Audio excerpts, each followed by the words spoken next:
We are also following another big story for you tonight that could have a huge impact for us right here in Military City, USA. A possible plan floated by Defense Secretary Pete Hegseth could mean huge changes to San Antonio's military installations and our economy, since the military is our largest employer here. News 4 San Antonio's Stephanie Esquivel tells us what it could mean.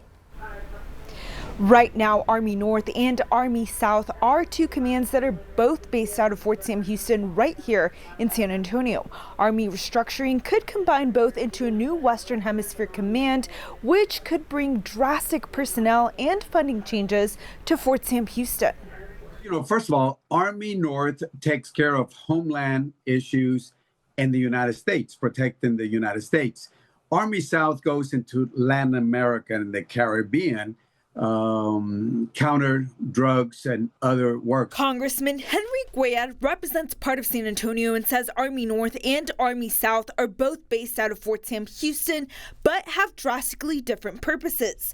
Combining the two into Western Hemisphere Command could mean a change of location, bringing cuts to Fort Sam Houston. If they move it somewhere else, of course, we know that means jobs lost, money that's pumped into the local economy, families that will be disrupted here, morale will be disrupted. Congressman Guayad sits on the Appropriations Committee that oversees federal funding allocations and says the committee has not been briefed on the proposed changes. I will tell you that even Republicans have come out against this because they're saying no consultation with Congress, no input from the members of Congress. I also reached out to Congressman Tony Gonzalez, who also represents part of San Antonio, and says he will continue to advocate for funding of military bases in San Antonio.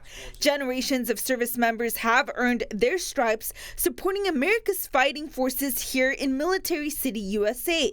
As the House begins to work through our budgets, continuing to deliver for our city and bases is a top priority. Now, Congressman Guayad says he will fight to have the new Western Hemisphere Command based out of Fort Sam Houston for the least amount of disruption. Stephanie Esquivel, News 4 San Antonio. Thank you for watching. Please like and subscribe to get all the latest news right here.